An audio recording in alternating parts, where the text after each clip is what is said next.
नमस्ते and hello everyone.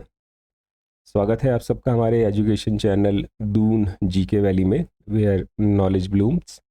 तो अगर आप किसी भी गवर्नमेंट एग्जाम्स की प्रिपरेशन कर रहे हैं, whether you are appearing for civil services और स्टेट पीसीएस और एनी एंट्रेंस बेस्ड एग्जाम, तो दून जीके वैली एक ऐसा लर्निंग प्लेटफॉर्म है that will definitely help you to achieve your goals.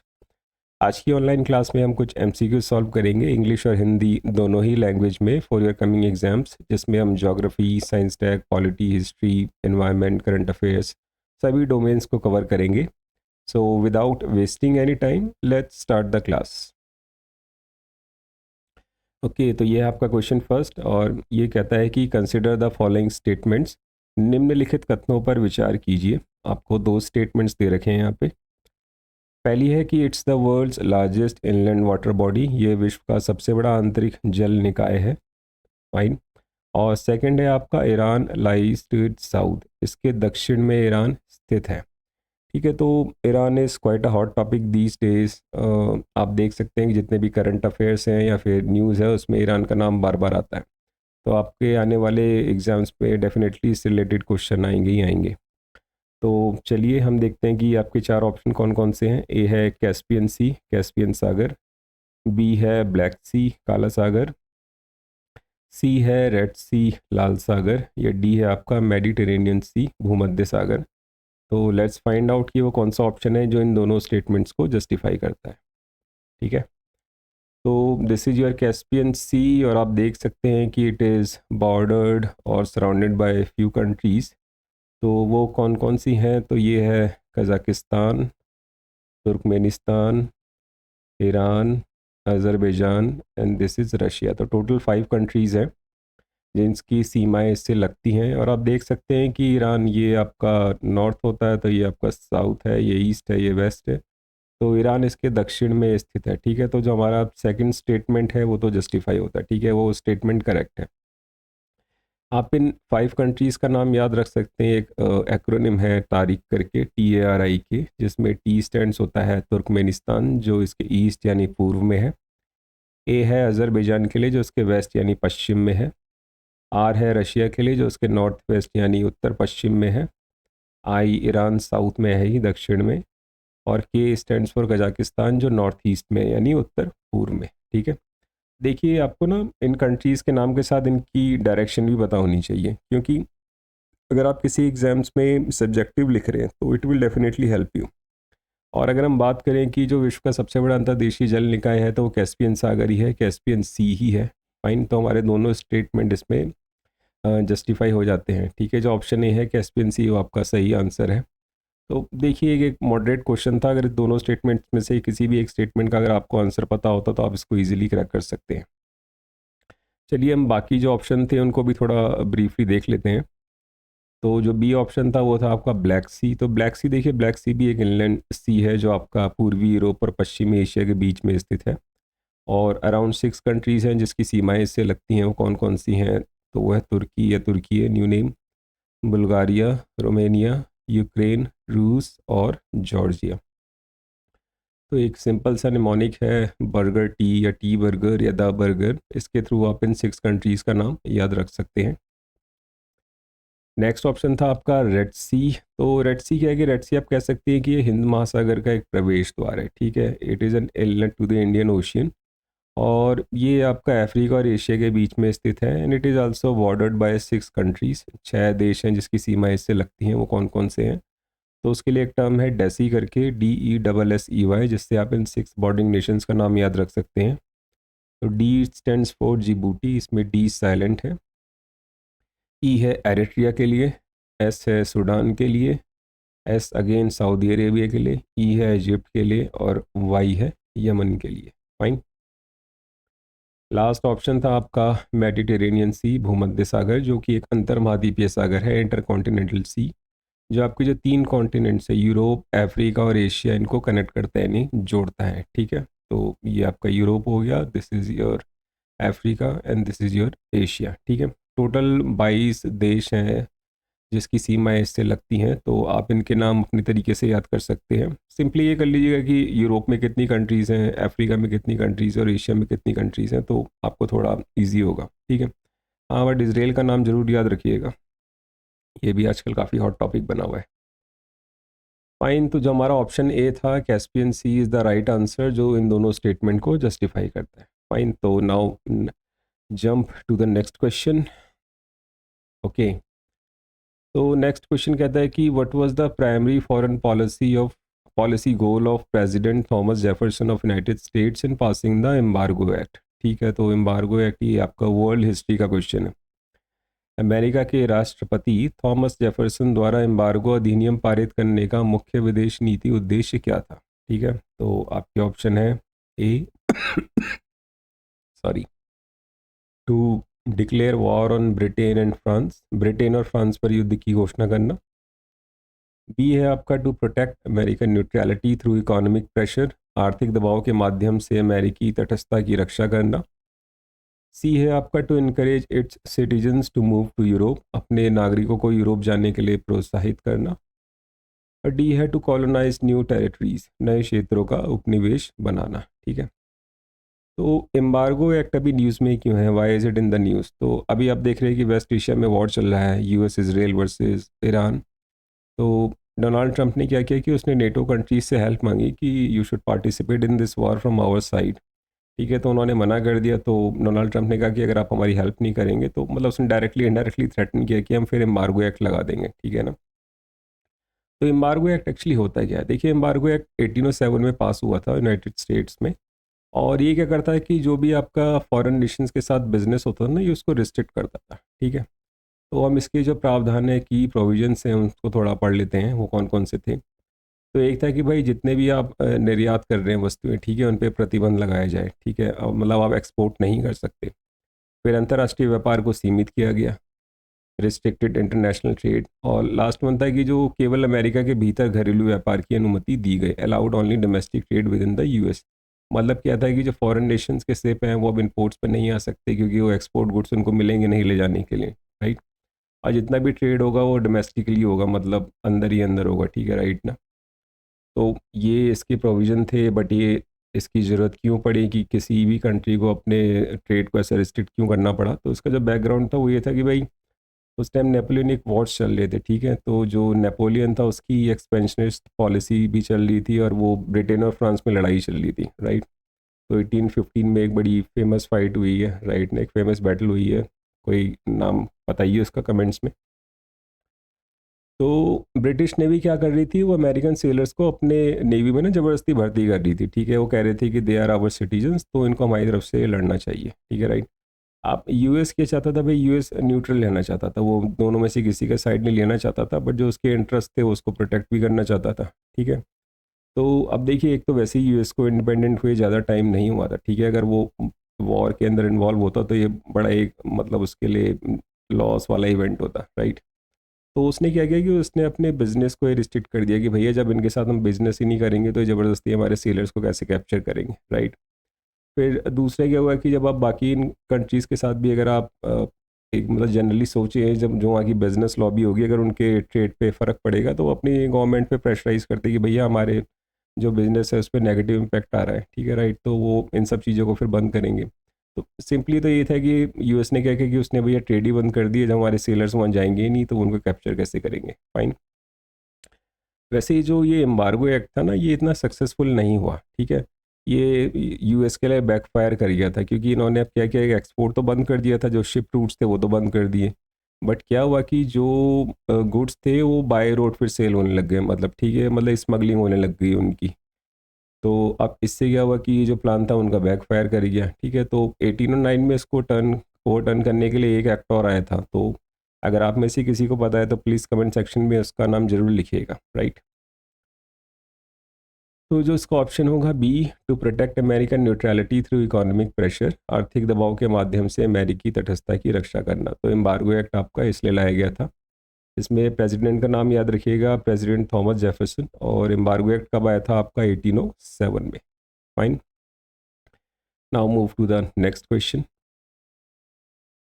Okay, ये कहता है कि कंसिडर द फॉलोइंग स्टेटमेंट्स, निम्नलिखित कथनों पर विचार करें। ठीक है, दो स्टेटमेंट्स हैं इसमें भी।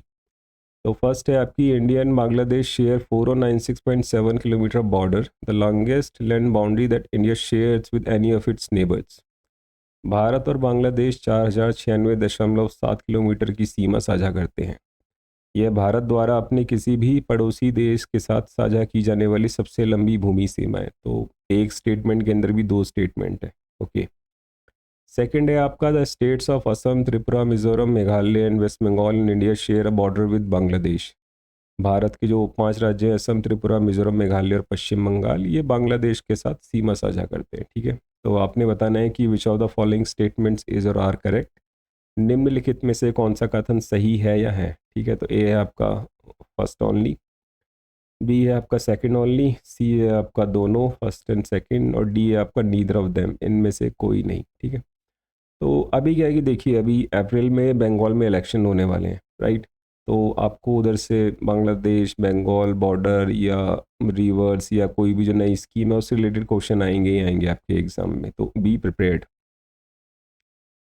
लेट्स फाइंड आउट दोनों सही हैं कि दोनों गलत हैं। तो ये आपका इंडिया का मैप है और आप देख सकते हैं कि जो 7 कंट्रीज़ हैं वो अपने इंटरनेशनल बॉर्डर शेयर करते हैं इंडिया के साथ। कौन कौन सी हैं? पाकिस्तान, अफ़गानिस्तान, चाइना, भूटान, नेपाल, म्यांमार और बांग्लादेश। और इनके साथ इनकी बॉर्डर लेंथ भी लिखी हुई है कितनी कितनी है। तो बांग्लादेश की है 4096.7। तो जो हमारा स्टेटमेंट फर्स्ट था वो सही है, वो कथन सही है। सेकंड पे आपकी 3488 चाइना के साथ और 3323 है आपकी पाकिस्तान के साथ, राइट। तो ठीक है, जो हमारा स्टेटमेंट फर्स्ट है वो तो करेक्ट है, राइट। और इसमें आप ये ध्यान रखिएगा कि जो बांग्लादेश, म्यांमार और पाकिस्तान है ये इंडिया के साथ लैंड बॉर्डर्स के साथ मैरीटाइम बॉर्डर्स भी शेयर करते हैं, मतलब समुद्री सीमा भी साझा करते हैं। ओके, तो हमारा कथन एक सही है। दूसरे स्टेटमेंट के लिए ये है आपका ईस्टर्न साइड ऑफ इंडिया। इसमें आप देख सकते हैं ये है आपका बांग्लादेश, ये हो गया वेस्ट बंगाल, ये असम है, ये मेघालय, ये Tripura and this is your Mizoram. और इसमें क्या है कि ठीक है पांचों ही जो स्टेट्स हैं जिनके नाम गिवन थे वो सारे ही बॉर्डर शेयर करते हैं बांग्लादेश के साथ। और इसमें याद रखिएगा जो वेस्ट बंगाल है वो सबसे ज़्यादा बॉर्डर शेयर करता है, मतलब उसकी जो बाउंड्री है वो सबसे ज़्यादा शेयर होती है बांग्लादेश के साथ। ठीक है, and Assam shares the least, Assam की जो सीमा है वो सबसे कम है। ठीक है, तो हमारा कथन दो भी सही है and statement two is also correct. तो जो हमारा ऑप्शन था बोथ फर्स्ट एंड सेकंड दोनों ही स्टेटमेंट इसमें सही है। ओके, तो आजकल ऐसा ही पैटर्न हो गया है कि वो आपको ना स्टेटमेंट्स की फॉर्म में क्वेश्चन देंगे और आपसे पूछेंगे कि वेदर इट्स राइट और रॉन्ग। मतलब आपको ऑलरेडी आंसर गिवन पता होगा, वो आपसे ये जानना चाहेंगे कि आपको ये आंसर पता है कि नहीं पता। Now jump to the next question. Okay, ये करंट अफेयर्स का क्वेश्चन है, स्टैटिक पार्ट समझ लीजिए आप उसका ना।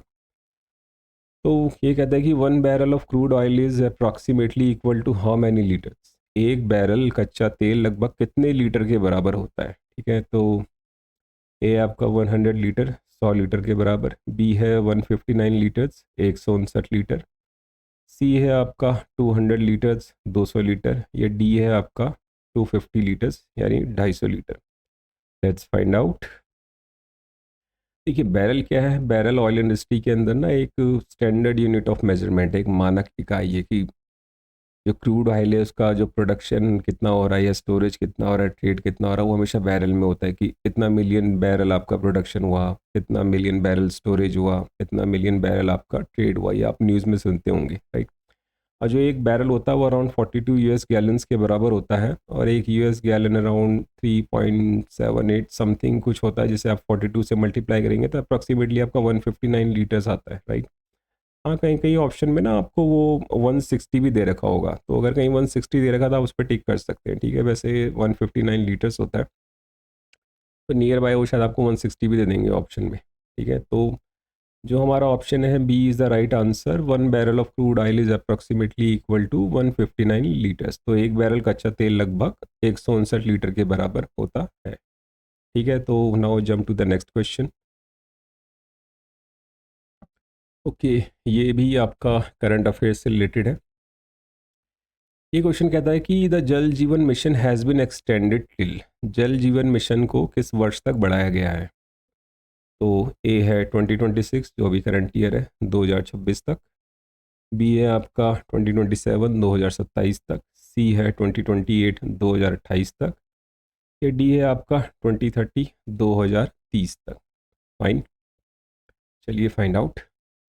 तो हम थोड़ा इसका इंट्रोडक्शन देख लेते हैं। जल जीवन मिशन 2019 में स्टार्ट हुआ था बाय मिनिस्ट्री ऑफ जल शक्ति, जल शक्ति मंत्रालय द्वारा लागू किया गया था इसको।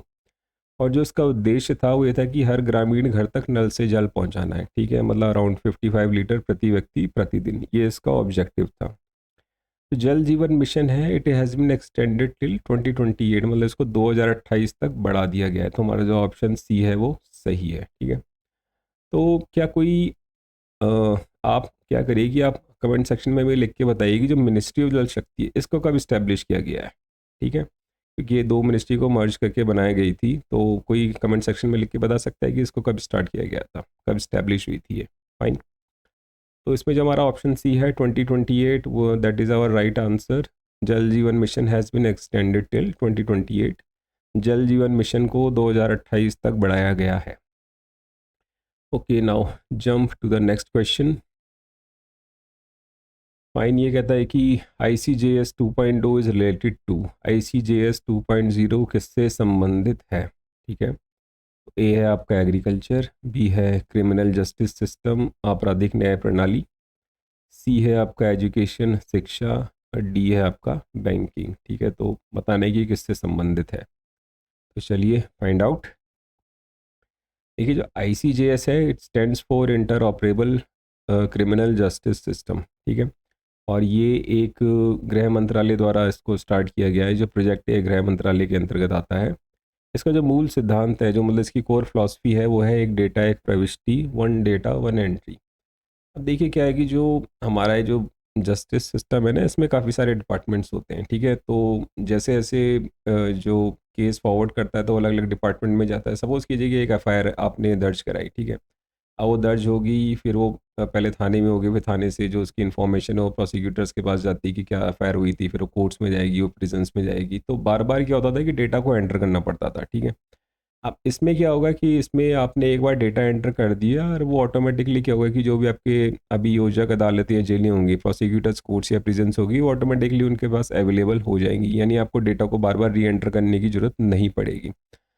तो ठीक है, इट्स अप्रिशिएटिंग स्टेप, ये काफ़ी अच्छी बात है कि चलो इससे जो हमारा जुडिशरी प्रोसेस है वो थोड़ा और तेज़ हो जाएगा और ज़्यादा इफेक्टिव हो जाएगा। क्योंकि फॉर योर इन्फॉर्मेशन अभी इंडिया के अंदर 2026 में अराउंड 55.8 मिलियन पेंडिंग केसेस हैं, ठीक है। और जो साउथ कोरिया की टोटल पॉपुलेशन है it stands eight 51.7 million, right.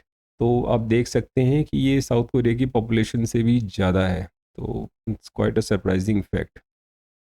खैर चीज़ें धीरे धीरे ठीक होती हैं। तो आप देख सकते हैं कि जो हमारी जुडिशरी है, lower court, high court, supreme court, उनके ऊपर काफ़ी ज़्यादा बर्डन है। ओके, तो जो हमारा ऑप्शन था बी, क्रिमिनल जस्टिस सिस्टम आपराधिक न्याय प्रणाली, ये इसका सही आंसर होगा। जो ICJS है वो किससे संबंधित है, वो क्रिमिनल जस्टिस सिस्टम या आपराधिक न्याय प्रणाली से संबंधित है। Fine, now jump to the next question. Okay, ये कहता है कि what is the main cause of heat waves in India, Bharat में हीट वेव या लू की मुख्य वजह क्या है। तो अभी अप्रैल चल रहा है, फिर मई जून जुलाई, तो अभी आपको ना हीट वेव्स की काफ़ी सारी न्यूज़ सुनाई देने लग जाएगी न्यूज़ के अंदर ना, ठीक है। तो कौन कौन से ऑप्शन आपको दे रखे हैं यहाँ पे। ए है वेस्टर्न डिस्टर्बेंसेस, पश्चिमी विक्षोभ, बी है आपका high pressure system and dry winds, उच्च दाब प्रणाली और शुष्क हवाएं, सी है आपका एक्टिव मानसून, मानसून की सक्रियता, और डी है आपका साइक्लोन्स चक्रवात। अब देखिए इसमें ये जो एक्टिव मानसून है इसको तो आप कैंसिल ही कर दीजिए। अब जब मानसून एक्टिव हो जाएगा तो बारिश होगी तो टेम्परेचर तो डाउन ही होगा, ठीक है। तो टेम्परेचर तो राइज होगा नहीं, तो हीट वेव्स इससे तो नहीं होंगी। तो सी ऑप्शन तो आप ऑटोमेटिकली इसमें से हटा दीजिए, ठीक है।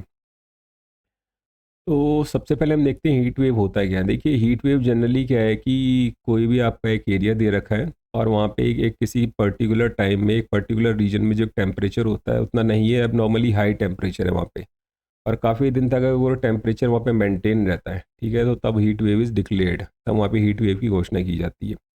अब जो आपका भारतीय मौसम विज्ञान विभाग है वो कहता है कि हीट वेव कब घोषित की जाती है। वो कहता है कि जब मैदानी क्षेत्रों में तापमान आपका 40 डिग्री सेल्सियस से ज़्यादा हो, तटीय क्षेत्रों में तापमान आपका 37 डिग्री सेल्सियस से ज़्यादा हो, या फिर पहाड़ी क्षेत्रों में तापमान आपका 30 डिग्री सेल्सियस से ज़्यादा हो, तो इन रीजन्स में फिर हीट वेव डिक्लेयर की जाती है। ठीक है, तो ये हीट वेव की डेफिनेशन है, याद रखिएगा। अब देखिए ऑप्शन ए था आपका वेस्टर्न डिस्टर्बेंस। तो ये क्या होता है कि एक ये आप कह सकते हैं एक ऐसा फेनोमेनन है कि जब सर्दियों में आपने देखा होगा कि जो नॉर्थ वेस्टर्न पार्ट्स है इंडिया में अंदर, वहाँ पे सडन ना बारिश स्टार्ट हो जाती है। ठीक है, तो ये फेनोमेना कहते हैं कि एक एक्स्ट्रा ट्रॉपिकल स्टॉर्म है जो भूमध्य जो रीजन है वहाँ पे ओरिजिनेट होता है। इसकी वजह से इंडिया में ना सर्दियों में जो नॉर्थ वेस्टर्न पार्ट है में बारिश हो जाती है। तो ये ऑप्शन तो नहीं है हमारा। ठीक है, इससे तो हीट वेव नहीं होती। फिर एक्टिव साइक्लोन्स आपका ऑटोमेटिक, वो जो एक्टिव मानसून था वो ऑटोमेटिकली हमने कैंसिल कर दिया था। फिर साइक्लोन्स आता है, तो साइक्लोन्स क्या होता है कि ये वायलेंट रोटेटिंग स्टॉर्म्स होते हैं, और आप देख सकते हैं कि जब ये आते हैं तो बहुत तेज़ हवाएं चलती हैं, खूब बारिश होगी, बाढ़ भी आती है, तूफ़ानी लहरें भी आती हैं। ठीक है, तो ये भी कोई रीज़न नहीं है क्योंकि टेम्परेचर डाउन नहीं होगा। ठीक है, इससे टेम्परेचर बढ़ नहीं रहा। फाइन। तो जो हमारा लास्ट ऑप्शन बचता है high pressure system and dry winds. ठीक है, तो एक वन ऑफ द कॉजेज़ है, मतलब वो एक मेन नहीं है, मतलब बहुत सारे जो कॉजेज़ हैं उनके साथ वो भी एक कॉजेज़ है, राइट, वो भी एक रीज़न है। तो कौन कौन से हम देख लेते हैं इंडिया के अंदर हीट वेव्स जो आती हैं किन किन की वजह से आती हैं। तो एक हो गया आपका क्लाइमेट चेंज, ऑब्वियस सी बात है, जलवायु परिवर्तन। सेकंड है आपका El Nino effect, El Nino प्रभाव, तो इसको मैं अभी डिस्कस कर लेते हैं ब्रीफली थोड़ा। एक हो गया आपका फिर अर्बन हीट आइलैंड इफेक्ट, शहरी ऊष्माद्वीप प्रभाव। फिर डिफॉरेस्टेशन, ऑब्वियस ही बात है, पेड़ कट रहे हैं, पेड़ है नहीं, नेचुरल वेजिटेशन है नहीं वहाँ पे, तो ग्रीन वेजिटेशन की वजह से क्या होता है कि टेम्परेचर मेंटेन रहता है, कम रहता है, तो है नहीं, तो उससे भी टेम्परेचर राइज हो रहा है। हाई प्रेशर सिस्टम्स, उच्च दबाव प्रणाली, और डिलेड और वीक मानसून। मानसून जब सॉरी, तो जब मानसून आएगा ही नहीं या डिले होगा या वीक होगा तो बारिश नहीं होगी, तो टेम्परेचर तो हाई रहेगा ही, राइट। तो चलिए हम देख लेते हैं अल नीनो को।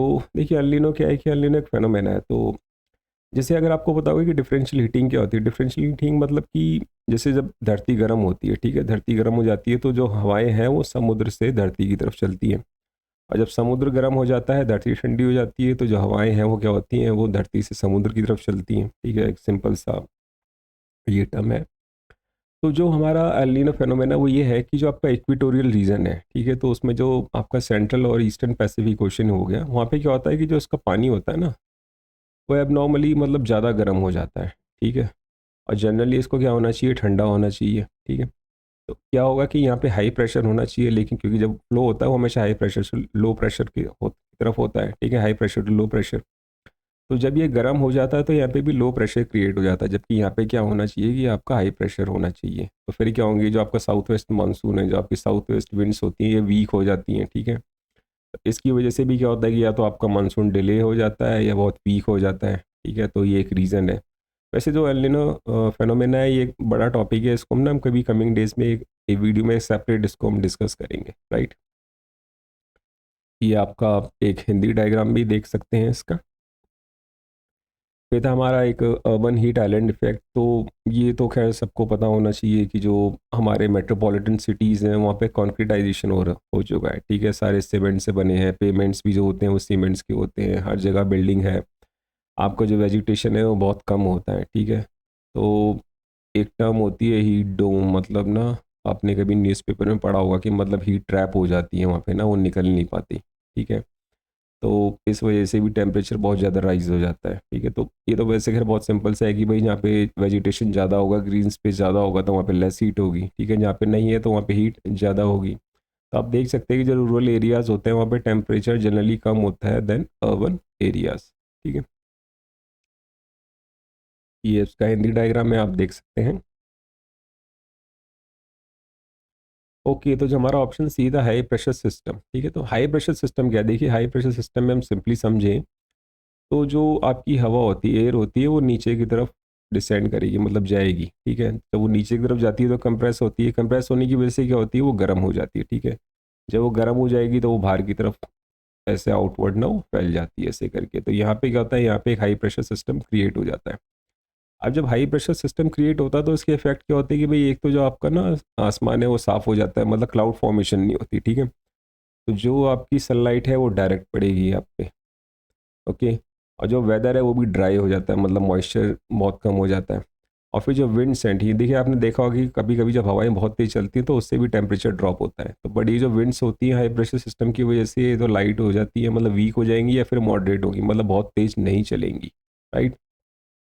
तो ये भी एक रीज़न है कि हाई प्रेशर सिस्टम की वजह से आपकी हीट वेव आती है, टेम्परेचर राइज हो रहा है आपका बहुत ज़्यादा। फाइन। तो जो ऑप्शन बी है that is our right answer. Option B इसका सही होगा कि high pressure system and dry winds is the main cause of heat waves in India, मतलब one of the main causes.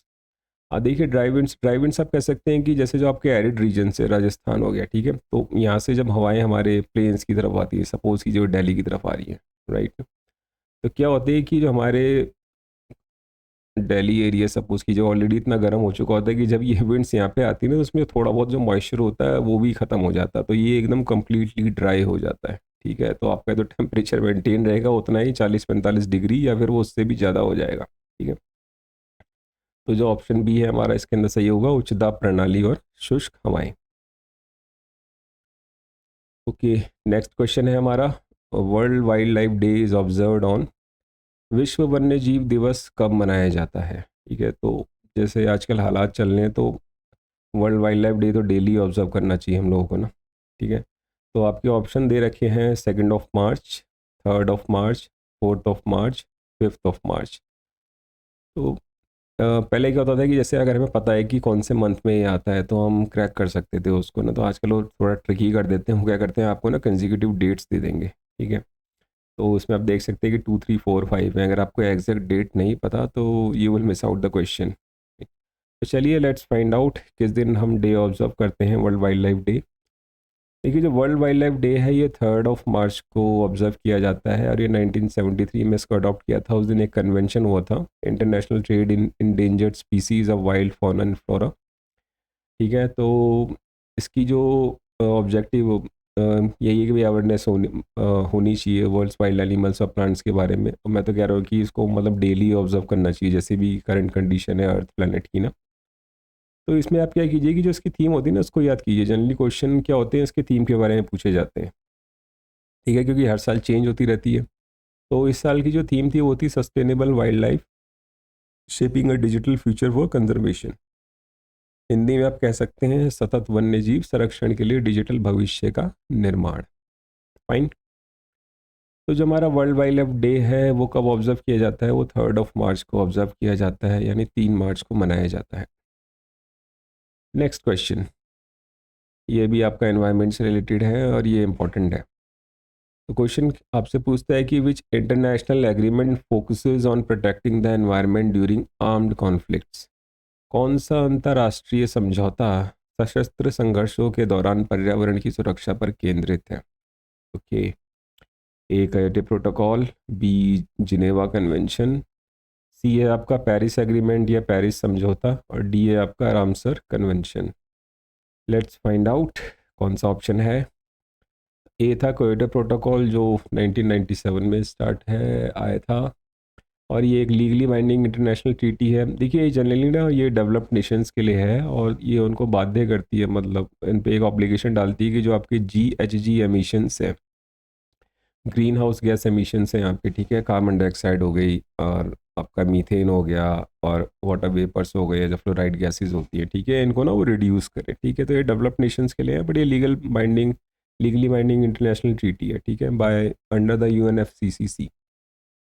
तो इसमें आर्म कॉन्फ्लिक्ट्स के बारे में तो कहीं मेंशन नहीं है, तो इसको कैंसिल आउट करते हैं। सेकंड था हमारा था पेरिस एग्रीमेंट, COP21 2015 में हुआ था। ये भी एक लीगली बाइंडिंग इंटरनेशनल ट्रीटी है।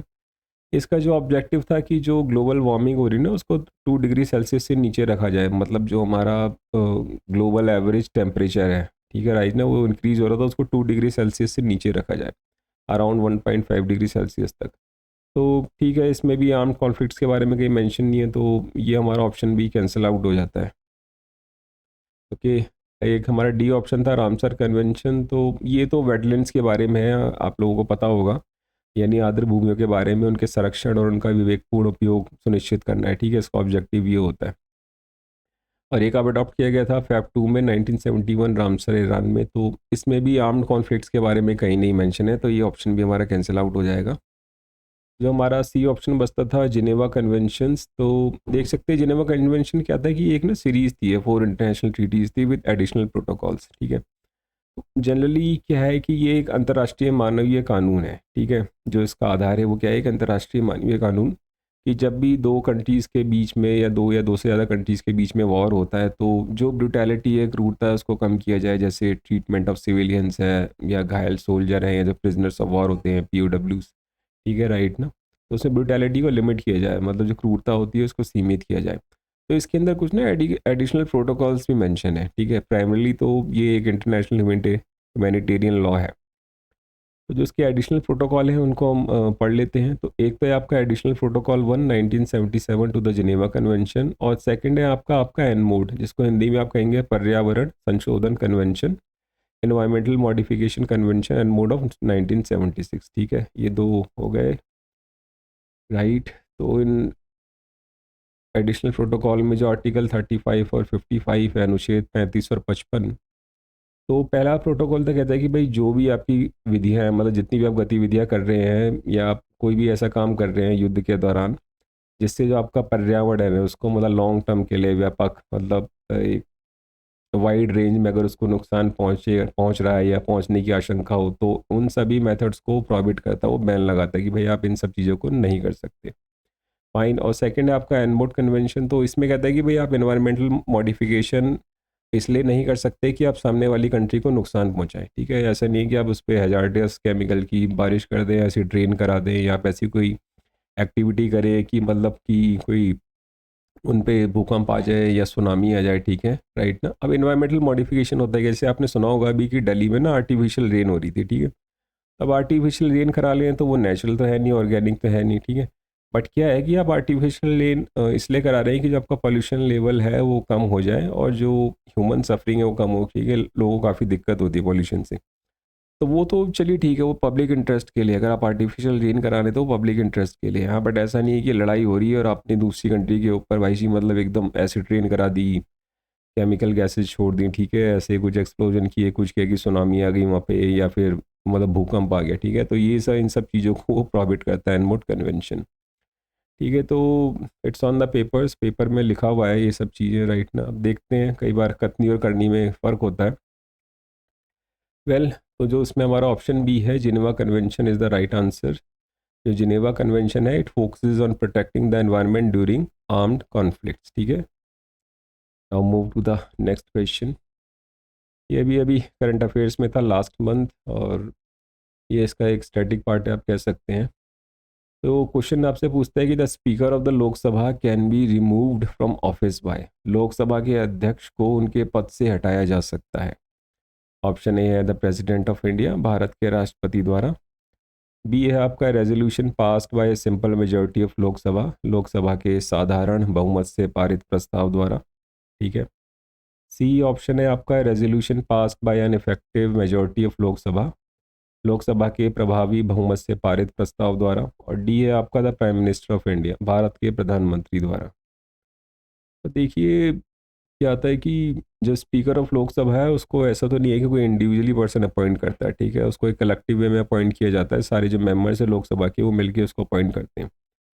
तो president of India, prime minister of India के पास तो ऐसी कोई पावर नहीं है कि उसको डायरेक्टली वो रिमूव कर सके, ठीक है। तो हमारे जो दो ऑप्शन बचते हैं, एक सिंपल मेजोरिटी वाला और इफेक्टिव मेजोरिटी वाला, चलिए हम पता करते हैं कौन सा ऑप्शन सही है।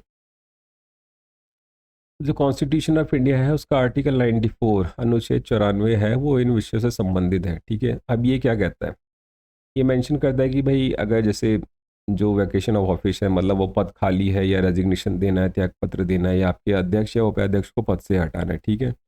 तो इस आर्टिकल के अकॉर्डिंग उनको हटाया जा सकता है, ठीक है। They can be removed, but उसके लिए आपको क्या चाहिए कि पहले तो आपको ना एक 14 डे प्रायर नोटिस देना पड़ेगा वो रेजोल्यूशन लाने से पहले। और उस रेजोल्यूशन के लिए आपको क्या मैंडेटरी होता है कि भाई जो रेजोल्यूशन लोकसभा में आप लाओगे उसको इफेक्टिव मेजोरिटी से पास होना चाहिए, ठीक है, प्रभावी बहुमत से उसको पास किया जाना चाहिए। अब ये प्रभावी बहुमत, ये इफेक्टिव मेजोरिटी होती क्या है, ठीक है। हम इसको एक सिंपली एक एग्जांपल से समझ लेते हैं। देखिए इफेक्टिव मेजोरिटी क्या है कि जो टोटल मेंबर्स हैं लोकसभा के अंदर इलेक्टेड, और उसमें से जितने इलेक्ट नहीं है, मतलब जितनी सीट्स वैकेंट है, राइट ना, मतलब जिन पे अभी निर्वाचित नहीं हुए हैं, वो माइनस करके डिवाइडेड बाई 2 + 1, मतलब 50% से ज़्यादा होनी चाहिए। तो अभी लोकसभा के अंदर जो मैक्सिमम स्ट्रेंथ है वो 552 है, ठीक है। तो उसमें जो अभी इलेक्टेड है वो 543 है, और पहले 545 होते थे, तो 2 यूटीज़ वाले उन्होंने हटा दिए। सपोज कीजिए कि 5 सीट्स आर वैकेंट, उस पर भी इलेक्शन नहीं हुए, ठीक है, राइट, ने वैकेंट है मतलब खाली है, तो इफेक्टिव स्ट्रेंथ होगी आपकी 538। तो जो इफेक्टिव मेजोरिटी होगी वो क्या होगी, इसकी 50% से ज़्यादा होनी चाहिए। तो 538 का हाफ कितना हो जाएगा आपका 269, और +1 कर दीजिए यानी 270। तो आपको स्पीकर को हटाने के लिए कितनी मेजोरिटी चाहिए, वहाँ पे आपको 270, मतलब जो इतने वोट्स हैं वो उसके अगेंस्ट पड़ने चाहिए, राइट। चलिए हम सिंपल मेजोरिटी को भी देख लेते हैं। सिंपल मेजोरिटी में क्या होता है कि भाई जितने भी मेंबर्स प्रेजेंट है और वोटिंग कर रहे हैं तो उनका 50% से ज़्यादा, ठीक है, राइट ना। अब इसमें ऐसा नहीं होता है कि भाई एकदम एग्जैक्ट नंबर्स ऑफ मेंबर्स होने चाहिए कि 543 तो उतने होने चाहिए। इसमें हम देख सकते हैं कि भाई जैसे 400 मेंबर्स आज लोकसभा में आ रखे हैं, ठीक है, और वोटिंग कर रहे हैं सिर्फ 300, मतलब 100 जो 100 है वो एब्सटेन है, मतलब 50 तो आए नहीं थी, और 50 ने क्या कर लिया, अपने आपको एब्सटेन कर लिया, रिफ्रेन कर लिया कि भाई हम वोटिंग नहीं करेंगे। तो एक्टिव कितने हो गए आपके 300। अब 300 का जो आधा होता है, ठीक है, राइट ना, 50%, वो कितना हो जाएगा 150, और 150 में आप 1 ऐड कर लीजिए तो हो जाएगा 151, यानी आपसे इसको हम बोलते हैं सिंपल मेजोरिटी, कि जितने भी मेंबर्स प्रेजेंट है, ठीक है, एंड वोटिंग, तो उसका 50% से ज़्यादा। अब जो आपकी सिंपल मेजोरिटी है वो कहाँ यूज़ की जाती है, देखिए जैसे ऑर्डिनरी बिल्स हो गए या मनी बिल्स हो गए, या नो कॉन्फिडेंस मोशन है जो अविश्वास प्रस्ताव होता है लोकसभा के अंदर जब सरकार गिरानी होती है, या मोशन ऑफ थैंक्स हो गया, एडजमेंट मोशन है, तो इन सब के लिए क्या होता है कि आप सिंपल मेजोरिटी से इन सबको आप पास करा सकते हैं। फाइन। तो इसमें जो ऑप्शन सी है आपका, resolution passed by an effective majority of Lok Sabha is our right answer, यानी लोकसभा के प्रभावी बहुमत से पारित प्रस्ताव द्वारा। तो जो सी ऑप्शन है इसका हमारा राइट है। तो now jump to the next question. Okay, तो ये भी करंट अफेयर्स से रिलेटेड है। क्वेश्चन कहता है कि the Pax Silica initiative frequently mentioned in recent tax summits primarily refers to.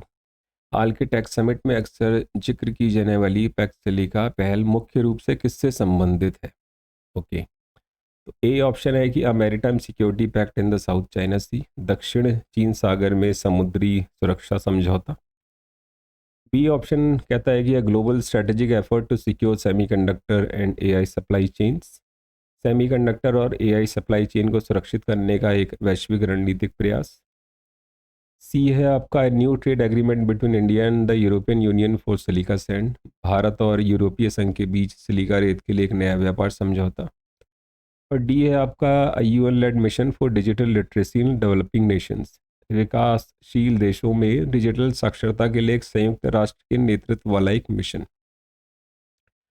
ठीक है, लेट्स फाइंड आउट कौन सा ऑप्शन फिट होता है। देखिए जब पैक्स लिखा है क्या है कि ये एक अमेरिका द्वारा एक स्ट्रेटेजिक इनिशिएटिव है, और इसमें जो पैक्स है वो स्टैंड करता है पीस और स्टेबिलिटी के लिए, और जो सिलिका है वो रेफर करता है कि जो आपके सिलिकन बेस्ड मटेरियल्स हैं जो आपके सेमीकंडक्टर्स और आर्टिफिशियल इंटेलिजेंस के लिए एसेंशियल होते हैं, ठीक है, तो सिलिका उसके लिए और पैक्स उसके लिए।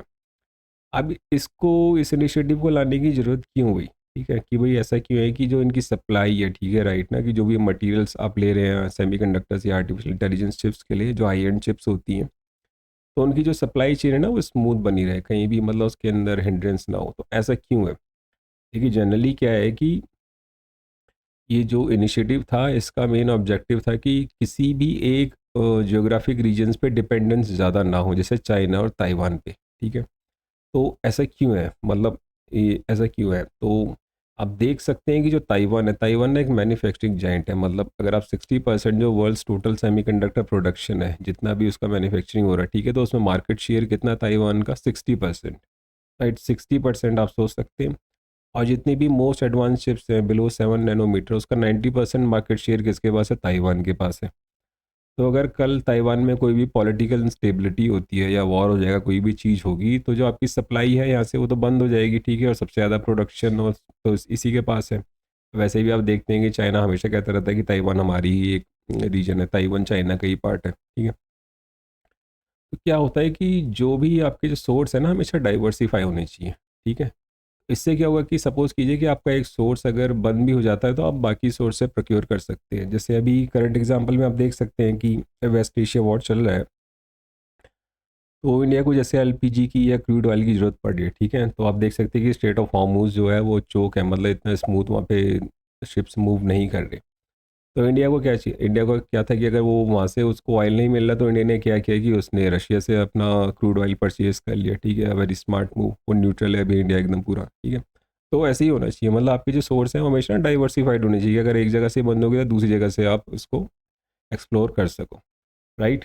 तो जब पैक्सली का इनिशिएटिव था उसका मेन मकसद ये था कि भाई जो डिपेंडेंस है वो एक जोग्राफिक रीजन पे ना रहे, ओके। तो ये अभी लास्ट ईयर दिसंबर में हुआ था वाशिंगटन डीसी में, और इसमें कौन कौन जो कंट्रीज़ थे, जो ग्रुप बना था इनका एक्चुअली वो कौन कौन से थे, तो यूएस तो है ही, ठीक है, जापान हो गया, south Korea, Singapore, Netherlands, UK, Israel, UAE और ऑस्ट्रेलिया।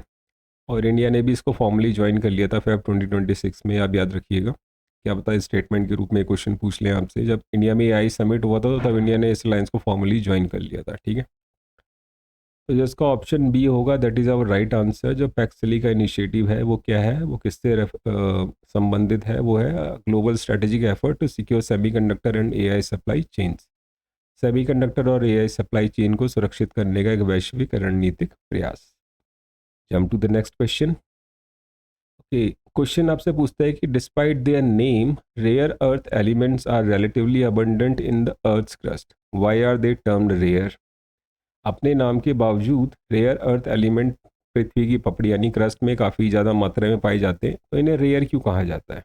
ओके, ऑप्शन ए कहता है कि they only exist in the gaseous state in nature, ये प्रकृति में सिर्फ गैस के रूप में पाए जाते हैं। बी कहता है कि they are only found in the earth's inner core, ये सिर्फ पृथ्वी के अंदरूनी कोर में पाए जाते हैं। सी कहता है कि they were only discovered in the last decade, ये पिछले दशक में ही खोजे गए थे। तो नहीं, ये 18 सेंचुरी में डिस्कवर हो गए थे, ठीक है, जो आपके रेयर अर्थ एलिमेंट्स है 18 सेंचुरी में डिस्कवर हो गए थे। और डी है आपका they are difficult to find in concentration high enough for economical extraction, इन्हें इतनी ज़्यादा मात्रा में पाना मुश्किल है कि इन्हें सस्ते में निकाला जा सके, ठीक है। तो चलिए फाइंड आउट कौन सा ऑप्शन मैच करता है। तो जो रेयर अर्थ मिनरल्स हैं आर ई एम्स, ये क्या है कि एक ग्रुप ऑफ 17 एलिमेंट्स है, आपकी जो पीरियोडिक टेबल होती है, जो साइंस स्टूडेंट्स हो गए उनको पता होगा। तो ये जनरली क्या है कि ये लेंथेनाइड्स होते हैं, स्कैंडियम है या एट्रियम है, ठीक है, राइट। और इनको रेयर इसलिए बोला जाता है कि ऐसा नहीं कि दे आर स्कार्स, मतलब ऐसे नहीं कि ये दुर्लभ हैं, ठीक है, राइट ना। जनरली क्या है कि इनको एक्सट्रैक्ट करना मतलब इकोनॉमिकली बहुत वो होता है, एक्सपेंसिव होता है, मतलब इनपुट आपका बहुत ज़्यादा और आउटपुट आपको बहुत कम मिलता है, ठीक है। मतलब अगर आप 100 kg एक्सट्रैक्ट करोगे तो सब कुछ प्रोसेस प्रोसेस करने के बाद आपको हार्डली 1 kg मिलेगा, मतलब 1 kg में मैं ज़्यादा कह रहा हूँ, राइट। तो इकोनॉमिकली इनको एक्सट्रैक्ट करना थोड़ा डिफ़िकल्ट होता है। तो क्यों होता है, तो उसके कुछ जियोलॉजिकल, टेक्निकल और रेगुलेटरी फैक्टर्स हैं, मतलब कि कुछ कारक हैं, वो क्या है। एक तो लोअर कंसंट्रेशन, ठीक है, अयस्क की कम सांद्रता। तो वो क्या है कि ये जनरली ना एक जगह पे बहुत ज़्यादा कंसंट्रेशन में नहीं पाई जाते कि एक ही जगह पाए जाएं ऐसे करके, ये क्या होंगे, थोड़े इधर होंगे, थोड़े इधर होंगे, थोड़े दूसरे रीजन में, थोड़े दूसरे रीजन में। तो एक तो दिक्कत ये होती है। फिर क्या होती है कि जो टेक्निकल कॉम्प्लेक्सिटी ऑफ सेपरेशन, ठीक है, कुछ तकनीकी जटिलता है। अब ये क्या होता है कि केमिकली ये बहुत मतलब आइडेंटिकल होते हैं, ठीक है, राइट। इनको सेपरेट करना थोड़ा मुश्किल होता है कि मतलब कौन सा वेरिएटियम है, कौन सा लेंथेनाइड्स है, ऐसे करके आप समझ सकते हैं। दूसरे क्या होता है कि इनके साथ सॉरी, कि बहुत सारी ना इम्प्यूरिटीज़ भी अटैच होती है, ठीक है, इम्प्यूरिटीज़ अटैच होंगी और भी मिनरल्स इनके साथ अटैच होते हैं, तो उनको सेपरेशन करने में फिर दिक्कत आती है। दूसरा है कि आप कह सकते हैं कि इन्वायरमेंटल एंड रेगुलेटरी कॉस्ट, तो वो तो है ही, देखिए कई जगह जो इन्वायरमेंट से रिलेटेड जो रूल्स रेगुलेशन है यूएस वगैरह, आप समझिए बहुत टफ है। फिर जो रेगुलेटरी कॉस्ट है वो भी काफ़ी हाई होती है, भाई अगर आप एक फैसिलिटी लगा रहे हैं इनको एक्सट्रैक्ट करने के लिए तो you need millions and billions of dollars, ठीक है, आपको बहुत सारा पैसा चाहिए, राइट। एंड लास्ट वन क्या है कि मार्केट वोलेटिलिटी एंड मोनोपोली, बाजार में अस्थिरता और एकाधिकार। तो कई बार क्या होता है कि इनके जो प्राइजेज है ना वो एकदम से बहुत ज़्यादा बढ़ जाते हैं, और कभी क्या होगा कि इनके प्राइजेस रेयर अर्थ मिनरल्स के बहुत जल्दी कम हो जाते हैं, एकदम से ना बहुत नीचे आ जाएंगे। तो ये बहुत दिक्कत है कि वो वॉलेटाइल है इनके प्राइजेस। दूसरा आपने मोनोपोली देख ही सकते हैं कि भैया चाइना को तो मतलब आप कह सकते हैं इसके अंदर, आपको दिखाता हूँ एक मिनट। चाइना ना कि इसके अंदर मतलब जाइंट है, चाइना सीरियसली है जाइंट भाई जी, मतलब वो डोमिनेट करता है प्रोडक्शन के अंदर, 60 to 70 प्रोडक्शन है वो चाइना के पास है, ठीक है। उसके बाद यूएस ऑस्ट्रेलिया भी है, और आप देखेंगे जो चाइना है मतलब वो लार्ज पार्ट ऑफ प्रोसेसिंग या सप्लाई चेन वो भी चाइना ही कंट्रोल करता है। तो जो पैक्सिली का इनिशिएटिव था वो इसी के रिगार्डिंग था कि मतलब भैया आप ये जो भी मैन्युफैक्चरिंग वगैरह कर रहे हैं रेयर अर्थ एलिमेंट्स, क्योंकि ये भी आई वगैरह के लिए सेमीकंडक्टर में इनका यूज़ होता है, तो वो एक पर्टिकुलर जोग्राफिक रीजन पे उनकी डिपेंडेंस ना पड़ी बनी रहे, क्योंकि एक टाइम बाद क्या होगा कि भैया इनकी तो मतलब एक अधिकार हो जाएगा पूरा एकदम वो नो। ठीक है। और आप इनके यूज़ देख सकते हैं कि energy sector, electronics industry, defence, health, कई जगह इनका यूज़ किया जाता है। तो जैसे स्मार्टफोन्स में, लैपटॉप्स में यूज़ होते हैं, विंड टर्बाइन, सोलर पैनल्स में, ईवी बैटरीज में काफ़ी ज़्यादा, मैग्नेट्स हो गए, डिफेंस में भी, मिसाइल्स में, रडार सिस्टम्स में इनका यूज़ किया जाता है, स्पेस एंड न्यूक्लियर टेक्नोलॉजी में भी ये यूज़ होते हैं। फाइन। तो आप कह सकते हैं कि they are difficult to find in concentration high enough for economical extraction, जो हमारा डी ऑप्शन है वो सही होगा। इन्हें इतनी ज़्यादा पात्र मात्रा में पाना मुश्किल है कि इन्हें सस्ते में निकाला जा सके, तो इसलिए इनको रेयर अर्थ बोला जाता है। फाइन। तो now move to the next question. Okay, next question आपसे पूछता है कि which of the following organisations promotes global free trade. निम्नलिखित में से कौन सा संगठन वैश्विक मुक्त व्यापार को बढ़ावा देता है? तो ए है आपका इंटरनेशनल मॉनेटरी फंड, अंतर्राष्ट्रीय मुद्रा कोष, बी है वर्ल्ड बैंक, विश्व बैंक, सी है आपका वर्ल्ड ट्रेड ऑर्गेनाइजेशन, विश्व व्यापार संगठन, और डी है आपका यूनाइटेड नेशन डेवलपमेंट प्रोग्राम, संयुक्त राष्ट्र विकास कार्यक्रम। ठीक है। तो मेरे ख्याल से काफ़ी लोगों को पता होगा कि इसका आंसर क्या है। ठीक है। तो स्टिल हम ऑप्शन बाय ऑप्शन चेक करते हैं। तो पहला था आपका आईएमएफ, इंटरनेशनल मॉनेटरी फंड, अंतर्राष्ट्रीय मुद्रा कोष। तो देखिए जो आईएमएफ बैंक है मतलब आप कह सकते हैं कि है ना short to medium term loan provide करता है कंट्रीज़ को। किस लिए? कि भाई जो बैलेंस ऑफ पेमेंट्स की कोई प्रॉब्लम चल रही है, मतलब इम्पोर्ट्स बहुत ज़्यादा है, एक्सपोर्ट बहुत कम है, मतलब जो आपकी लेनदारी है वो बहुत कम है और देनदारी बहुत ज़्यादा है। ठीक है। या फिर करेंसी स्टेबिलिटी के लिए कई बार क्या होता है कि जो कुछ कंट्रीज होती है अपनी करेंसी को ना ओवर वैल्यू करके रखती है। ठीक है। ओवर वैल्यूएशन करके रखती हैं, तो इससे क्या होता है कि जो जब वो इंपोर्ट करती है तो उनको बहुत सस्ता पड़ता है। ठीक है। और जब वो एक्सपोर्ट करेंगी तो उनको बहुत प्रॉफिट होता है। राइट। तो इस ओवर वैल्यूएशन को हटाने के लिए भी आईएमएफ आपको short to medium term loan provide करता है, इन सब प्रॉब्लम्स को वो रेगुलाइज करता है। तो ये इसमें तो कहीं भी वर्ल्ड ट्रेड का रूल्स और रेगुलेशंस के बारे में नहीं है, तो इसको आप कैंसिल आउट कर देंगे। बी है आपका वर्ल्ड बैंक, तो इन दोनों को हम ब्रेटन वुड ट्विंस कहते हैं, आप लोगों को पता होगा। देखिए वर्ल्ड बैंक क्या करता है कि तो लॉन्ग टर्म आपको असिस्टेंस प्रोवाइड करता है, मतलब 15 साल, 20 साल, 25 साल ऐसे करके वो नो। जैसे आपने कोई इकोनॉमिक डेवलपमेंट करना है, इंफ्रास्ट्रक्चर डेवलपमेंट है, डैम्स बना रहे हैं, एजुकेशन से रिलेटेड या कोई प्रोजेक्ट है स्पेसिफिक। ठीक है। तो उसको फाइनेंस करने के लिए तो ये सब वर्ल्ड बैंक करता है। तो इसमें भी वर्ल्ड ट्रेड का कोई रूल्स और रेगुलेशन नहीं है, तो इस ऑप्शन को भी हम कैंसिल आउट कर देंगे।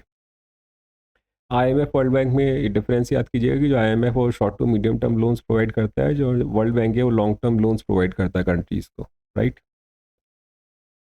फिर आता है वर्ल्ड ट्रेड ऑर्गेनाइजेशन। तो जो वर्ल्ड ट्रेड ऑर्गेनाइजेशन है वो हमारा राइट आंसर होगा कि ये क्या करता है, इसका जो मुख्य उद्देश्य है मतलब व्यापार को सुगम बनाना, व्यापारिक बाधाओं को कम करना, और अगर आपके बीच में कोई विवाद है व्यापार समझौतों को लेकर तो उसको सुलझाना, ये वर्ल्ड ट्रेड ऑर्गेनाइजेशन का ऑब्जेक्टिव है। ठीक है। और जो यूएनडीपी होता है उसको भी हम देख लेते हैं। यूएनडीपी क्या करता है कि यूनाइटेड नेशन डेवलपमेंट प्रोग्राम, जो डेवलपिंग नेशंस है वहाँ पे मतलब ह्यूमन डेवलपमेंट करना, जेंडर इनक्वालिटी उसको कम करना, गरीबी हटाना। ठीक है। इंस्टीट्यूशंस डेवलप करना इन डेवलपिंग नेशंस, तो यूएनडीपी भी कैंसिल आउट हो जाएगा। तो जो हमारा ऑप्शन बचता है WTO is the right answer. ठीक है। तो ये कब इस्टेब्लिश हुआ था? ये 1 जनवरी 1995 में इसकी स्थापना हुई थी। इसने गैट को रिप्लेस किया था, जो गैट आपका 1947 में आया था।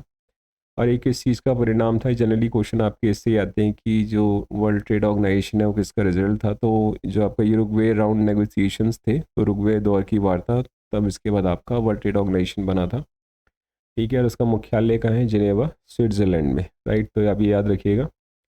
और इंडिया इसका एक फाउंडिंग मेंबर है। टोटल 164 मेंबर्स हैं। राइट। और ऑब्जेक्टिव्स आप देख लीजिए, अगर कहीं आपको सब्जेक्टिव लिखना पड़े तो मुक्त और निष्पक्ष व्यापार को बढ़ावा देना, promote free and fair trade, reduce tariffs and trade barriers, tariff और व्यापार बाधाओं को कम करना, इंश्योर प्रिडिक्टेबल ट्रेड पॉलिसीज, अनुमानित व्यापार नीतियों को सुनिश्चित करना, and the last is provide a platform for trade negotiations, व्यापार वार्ताओं के लिए एक मंच प्रदान करना। तो जो ऑप्शन होगा इसका सी, वर्ल्ड ट्रेड ऑर्गेनाइजेशन, विश्व व्यापार संगठन वैश्विक मुक्त व्यापार को बढ़ावा देता है। ठीक है। सी इसका राइट आंसर है। नेक्स्ट क्वेश्चन है आपका, Greenland is best described as, तो ये भी अभी कुछ टाइम पहले काफ़ी हॉट टॉपिक था। ग्रीनलैंड का सबसे सटीक वर्णन है A, an independent country in Europe, Europe का एक स्वतंत्र देश, a territory of the USA, जो हथियाना चाहता है यूएसए का एक क्षेत्र। सी है आपका N autonomous territory within the kingdom of Denmark, Denmark साम्राज्य के अंतर्गत एक स्वायत्त क्षेत्र। और डी है आपका कॉलोनी ऑफ नॉर्वे, नॉर्वे की एक कॉलोनी। तो लेट्स फाइंड आउट कौन सा ऑप्शन सही है। देखिए वैसे तो ग्रीनलैंड क्या है कि ग्रीनलैंड अपने आप में एक बहुत बड़ा टॉपिक है, क्योंकि जो इसकी जियोलॉजी है या फिर जो इसकी जियोग्राफिक लोकेशन है, वहाँ पे रेयर अर्थ एलिमेंट्स भी पाए जाते हैं और मिनरल्स भी पाए जाते हैं, आपकी जो क्रिटिकल मिनरल्स होते हैं। तो इस पे एक स्पेशल वीडियो बनाएंगे, मतलब अलग से वीडियो बनाएंगे हम कमिंग डेज़ के अंदर। अभी हम थोड़ा ब्रीफ वे में डिस्कस कर लेते हैं। तो ग्रीनलैंड वर्ल्ड्स का लार्जेस्ट आइलैंड है, ठीक है। सेकेंड लार्जेस्ट आइलैंड कौन सा है वर्ल्ड का, हम कमेंट सेक्शन में लिख के बताइए। फिर जो इसका जो 80% हिस्सा है वो बर्फ़ की चादर से ढका हुआ है, ठीक है। और जो उसके बॉर्डरिंग वाटर्स हैं, जो उसके सीमावर्ती जल क्षेत्र हैं, इसको आप थोड़ा याद कर लीजिएगा, ये आपका पीसीएस लेवल में ही पूछ सकते हैं, ठीक है, मैप के अंदर ना। तो नॉर्थ में इसके आर्कटिक ओशियन, आर्कटिक महासागर उत्तर में है, ग्रीनलैंड सी इसके पूर्व में है, ठीक है। अटलांटिक जो ओशन है उसके साउथ में है, और जो बैफिन खाड़ी है वो उसके वेस्ट में है, ठीक है। और हम बात करें तो इट्स एन ऑटोनोमस टेरिटरी, ये Greenland is an autonomous territory within the kingdom of Denmark, एक स्वायत्त क्षेत्र है जो ग्रीनलैंड मतलब डेनमार्क साम्राज्य के अंतर्गत आता है, ठीक है। तो जो हमारा ऑप्शन होगा C, Greenland is best described as an autonomous territory within the kingdom of Denmark, Denmark साम्राज्य के अंतर्गत एक स्वायत्त क्षेत्र है, राइट। ओके, नेक्स्ट क्वेश्चन है हमारा कि which of the following Indian missiles is an intercontinental ballistic missile, ICBM. तो आजकल तो न्यूज़ में आप देखेंगे तो हर जगह आपको मिसाइल्स का ही सुनाई देगा, ठीक है। बैलिस्टिक मिसाइल्स ईरान के पास कितनी सारी, वहाँ पे मोर देन 3000 प्लस। तो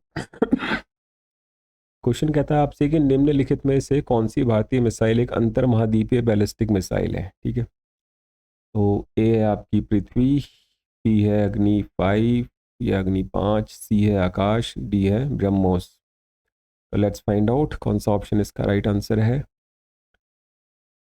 तो जो पृथ्वी मिसाइल है वो एक शॉर्ट रेंज बैलिस्टिक मिसाइल है, जिसकी रेंज है अराउंड 150 से 350 किलोमीटर, इसकी मारक क्षमता इतनी है। तो ये तो इंटरकॉन्टिनेंटल नहीं हो सकती। इंटरकॉन्टिनेंटल का मतलब है कि आप एक कॉन्टिनेंट से दूसरे कॉन्टिनेंट में अटैक कर सके, मतलब सब कीजिए आप एशिया में बैठे हैं तो आपने सीधा यूरोप पे अटैक कर सके, मतलब ना बैठे बैठे, तो मतलब तो ये तो नहीं होगी, इसकी मारक क्षमता बहुत ज़्यादा कम है, राइट। फिर है आपकी अग्नि 5, तो अग्नि 5 इंडिया की एक लॉन्ग रेंज बैलिस्टिक मिसाइल है, जिसकी रेंज मतलब 5000 से ज़्यादा है, मतलब 5000 टू 8000 आई थिंक समथिंग, ठीक है। तो ये हो सकती है, ये आपकी एक आईसीबीएम मिसाइल है। फिर है आकाश, तो आकाश आपकी एक सरफेस टू एयर मिसाइल है, सैम मीडियम रेंज की, तो ये भी एक आपकी आईसीबीएम नहीं है। और फिर है ब्रह्मोस, तो ब्रह्मोस तो आपको पता होगा एक सुपरसोनिक क्रूज मिसाइल है, जिसको जॉइंटली डेवलप किया था इंडिया एंड रशिया ने। तो जो हमारा ऑप्शन होगा बी, अग्नि 5 वो सही ऑप्शन है। Agni 5 is an intercontinental ballistic missile, right. Okay guys, so that is for the day. आज हमारे एजुकेशन चैनल की पहली क्लास थी। तो I hope you everyone enjoyed learning in this session.